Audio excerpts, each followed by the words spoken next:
The opening credits to every season of The White Lotus provides a lot of food for thought, and this is a video that I've wanted to make for a while now. Whether it be the artwork or the specifically composed pieces of music, it just always feels like there's a resemblance in what we're seeing and hearing to what's occurring within the story that we're watching unfold. Whilst this opening title sequence didn't quite get the same response as the likes of Season 2, I've grown accustomed to hearing the music not only as the episode opens, but as a repeated motif when things are going wrong during the story. Something which further supports that all of it is connected. So with that, I thought I'd do my best at sharing what I feel the opening sequence means and the importance of it. So let's get into it. Here is the White Lotus Season 3's opening title sequence broken down and explained. Just to let you know, this video will contain spoilers from the story. The art connected to the actors and the characters.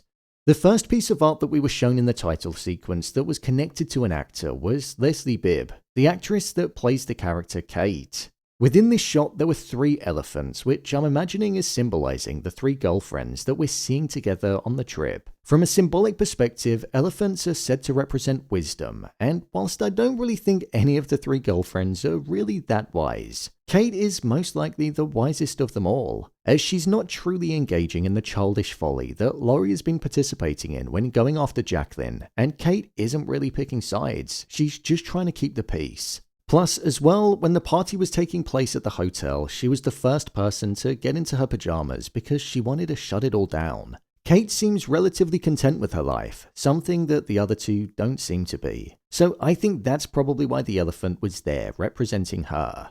The next name that appeared was Carrie Coon, who plays Laurie. In this instance, there was an elephant that looked like it was fearful of the dogs that were in front of it, as they seemed like they were going to attack. Plus, there was also these mythical-looking creatures which were birds that had human heads and they were watching the impending attack build up. I feel like there's definitely a clear interpretation of this. As we know, if in the first shot the elephants represented the 3 girls, Laurie could well be this one. Laurie is envious of both Kate and Jaclyn's life and the relationship that they hold as good friends, something that spoke volumes in episode 1 of the season when she broke down as she looked over at them through the window. And I'd say that the fear in the elephant's eyes could represent that. The fact that the elephant's on its own could also tie into the fact that she feels like the outsider in the group, and that she doesn't hold the connection like the other 2 do, which has pretty much rendered her the vulnerable one. After this, there was a shot of Walton Goggins' name appearing, who plays Rick. His name appeared whilst this figure of a man was in isolation on his own, and he had a cigarette in his hand whilst he overlooked the landscape. This pretty much sums up the mindset that Rick has. He's a character that's living and stuck in the past and has allowed it to take over his mind. Something which is causing him to be on his own when he actually has somebody that wants to be with him and take care of him. But he just pushes her away because he'd rather be on his own. So this image sums up the lonely mindset and state that Rick is in, and it seems like he'll forever be in. Plagued with the knowledge and reminder of his father that he never knew, and the fact that he wants to get revenge. The fact that the character is on his own, up high and has a full view, I think it's also symbolic of the watchful nature of the character, and the fact that he's been there in the background watching Kun Shritala and devising a plan on how to get to her husband.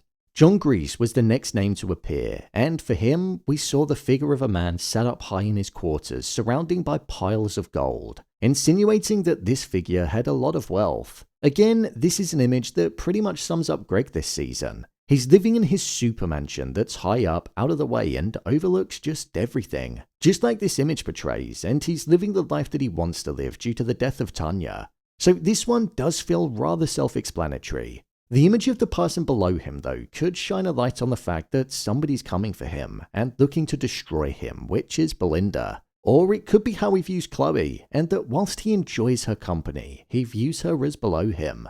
We've not actually seen them be that affectionate with one another, so I think that could well be the case.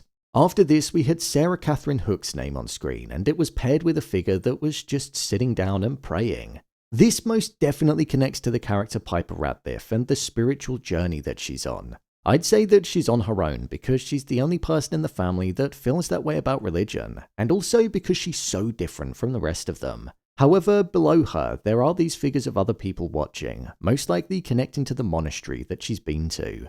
Jason Isaac's name then appeared on screen with a man in a tree that seemed to be littered with daggers and swords that were pointing towards him.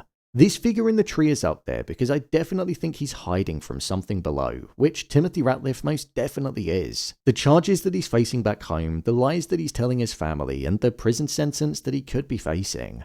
However, with the tree being full of daggers, I think it shows that even though he's hiding, danger is still close to him, and the truth is on the cusp of being revealed. So hiding away isn't the safest place to be. The next name was then Lalisa Manable, who plays Mook, and we saw her speaking with somebody. Somebody that I'm imagining is Gaitok. It looks like the figure holds influence when talking to the person, and we've seen that she most definitely does with Gaitok. So I wonder if it's insinuating that the influence that Mook has could send Gaitok down a pathway that he won't return from. We know he's infatuated with her, and the more she's talking about him not shying away from violence and how he should push for a promotion, those things are definitely changing him slightly.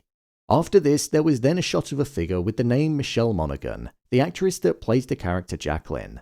What was interesting about this was that the figure was on her own, and it was as if she was flaunting her looks and appearance to get a suitor, something that we know that she did with Valentine as she spent the night with him in episode 5. Jaclyn has this desire to be youthful, and she spent the night with Valentine in order to feel exactly that. So the image here shows the mindset of the character that we've seen on screen over the past few weeks for sure, and that craving and desire for attention. The next name to appear on screen was Sam Nivola, the actor who plays Lochlan. What was interesting about this image was that it seemed as though the person was drowning in the water. I don't think this is a literal drowning though, I think it's a metaphorical one. We know that Lochlan is an individual that has dark thoughts and desires, and we saw him carry them out in the flashback in episode 6.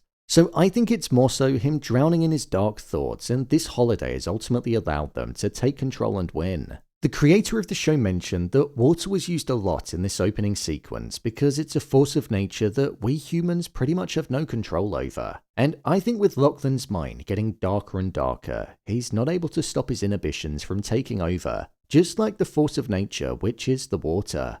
After this, the name Lekpa Dravadi appeared, and this is the name of the actor that plays Kunshritala. I don't think there's too much to look into here, but I think it's more so symbolic of the beauty and status that Kunshritala holds, and with there being this hybrid version of a bird that looks like it could be mirroring the person that's holding it, I think it leans into the fact that Kunshritala was admiring herself. Following this, Parker Posey's name appeared, and we saw a monkey that appeared to be inhaling some kind of substance. The tone of the image was a bit darker too. This definitely represents the character Victoria.